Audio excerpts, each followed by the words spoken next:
Speaker साहब, मैं तहे दिल से आपका शुक्रगुजार हूं कि आपने जीरो ओवर में हमें अपनी कॉन्स्टिट्यूंसी के ताल्लुक से बात करने का मौका दिया।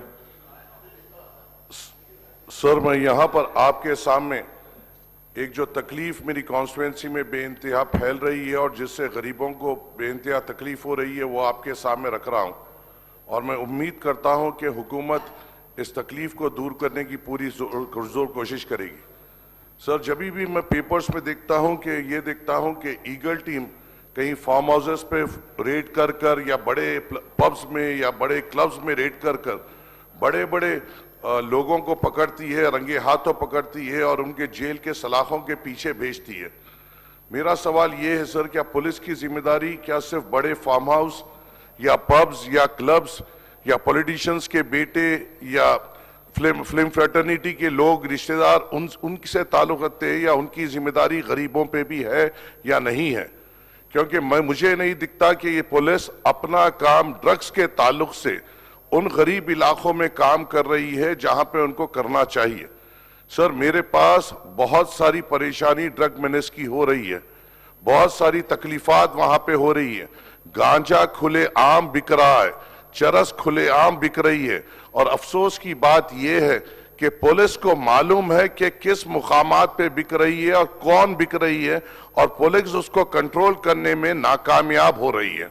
इससे हम क्या सबक ले सर, हमारे पास जो मल्लापल्ली में सादत ग्राउंड हो या मल्लापल्ली में भारत ग्राउंड हो या मुजाहिद ग्राउंड हो या इसके अतराफ के अकनाफ के इलाके आसिफ नगर इलाका हो या फसलानसर ईदगाह इलाका हो या कोई ग्रेवयार्ड हो नामपल्ली में या कोई प्लेग्राउंड हो या कहीं भी ओपन स्पेसेस हो, हर तरीके से ये ड्रग मेनेस फैल रहा है। और जो सस्ता ये शौक करते हैं गांजा, चरस का और वाइटनर का, ये लोग वहां पर शरीफ लोगों का और गरीब लोगों का जीना दुश्वार कर रहे हैं। सर, मैं आपसे ये कहता हूं कि पिछले थोड़े दिन पहले हबीबनगर पुलिस स्टेशन लिमिट में एक ऐसा वाकया हुआ था जहां पे अगर आप देखें, जिस तरीके से हम कभी वीडियोस में देखते हैं, एक छोटी बच्ची के अतराफ कुछ जंगली अगर कोई कुत्ते लग जाते हैं और उसको नोचते हैं, हम उस बच्ची के घर के साथ हमदर्दी करते हैं, उस बच्ची के साथ हमदर्दी करते हैं। ऐसे ही एक 12 साल की बच्ची को करीबन 5-7 ये गंजोटी घेर लिए थे, जहां पर मैं फौरन भाग लेते गया और वहां पर जाकर हमने उनको जो सबक देना था वो दिया। सर, ये काम तो पुलिस का है ना, एमएलए का तो नहीं है। ये काम तो पुलिस का है, इलेक्टेड रिप्रेजेंटेटिव्स का नहीं है। क्या इसलिए गांजे को नहीं पकड़ा जा रहा है क्योंकि 1 ग्राम कोकीन पकड़ना बहुत अच्छी बात है? 1 ग्राम कोकीन के पैसों के बनिस्बत 100 कई किलो गांजा पकड़ना पड़ता है। पुलिस को अपनी शोहरत के साथ साथ गरीबों के लिए भी काम करना पड़ेगा।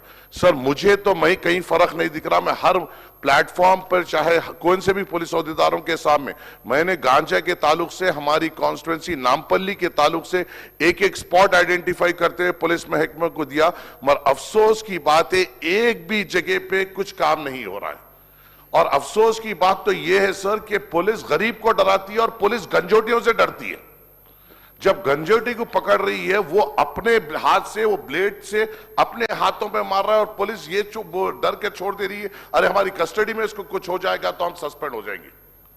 पुलिस उसको लॉकअप में नहीं डाल रही है ये सोचकर अगर ये नशे की हालत में अपने आप को कुछ कर लेगा तो हमारी नौकरी चली जाएगी।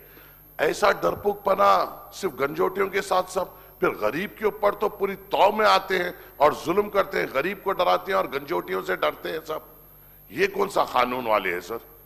क्योंकि ये मैं माफी चाहता हूं, मुझे मालूम है हर तरीके से काम होता है, हम तायीद भी करते हैं जहां पे होता है, मगर मैं जो देख रहा हूं हमारे इलाकों में इस मैदान में ये लोग नाकामयाब हो रहे हैं। मैं अपनी जानिब से, हमारी पार्टी की जानिब से, मैंने कई इलाकों में गवर्नमेंट के दिए हुए फंड से नहीं सर, या दूसरे अपने जेब के फंड से सीसीटीवी कैमरेज भी लगाए, मगर ये लोग को भी तो काम करना पड़ेगा।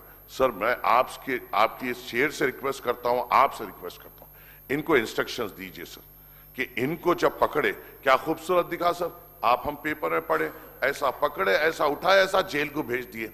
ये खाली बड़ों के वास्ते है क्या सब? ये चर्सियों गंजोटियों के लिए नहीं है क्या? इनको भी उठाइए, इनको भी जेल को भेजिए ना सब, रिहैबिलिटेशन सेंटर को भेजिए। हाथ लगाने डर रहे हैं सर। आपके जरिए से हुकूमत को ताकीद करिए, इंस्ट्रक्ट करिए कि इस मेनेस के खिलाफ इकदाम लें और इनको एक टाइम फ्रेम सेट करिए कि इनको रिजल्ट दे। गांजा कहां बिक रहा है? सर हद तो एक हो, ये बात हो गई, पुलिस को एक आदमी मालूम है कि ये गांजा बेच रहा है, पुलिस को उसका घर मालूम है, उस आदमी ने पुलिस में हाईकोर्ट के में उन लोगों के खिलाफ वो स्टे ला लिया सब कि पुलिस हमें हरासा नहीं कर सके। क्या कर रहा है साहब? हमारा लीगल डिपार्टमेंट थाली मार रहा है। ऐसे लोग हमारे पुलिस के खिलाफ भी अगर वो स्टेज ला ले रहे हैं कि पुलिस हमारे घर पे नहीं आएगी, तो हम क्या कर रहे हैं साहब? किस तरीके की एग्जाम्पल सेट कर रहे हैं? सर इस पे गौर करने की हुकूमत को जरूरत है।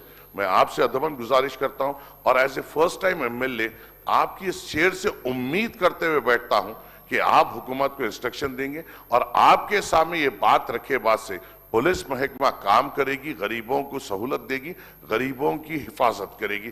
आपकी इस चेयर से उम्मीद रखते हुए बैठ रहा हूं सर। शुक्रिया।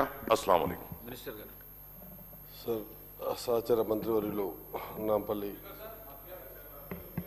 మా ఎమ్మెల్యే గారు మాజీదన చెప్పినటువంటి విషయం పూర్తిగా నిజం కూడా అందరూ కూడా ఆశ్చర్యపోయే విషయం కాబట్టి ఖచ్చితంగా దీని పట్ల నోట్ చేసుకున్నాం 100%.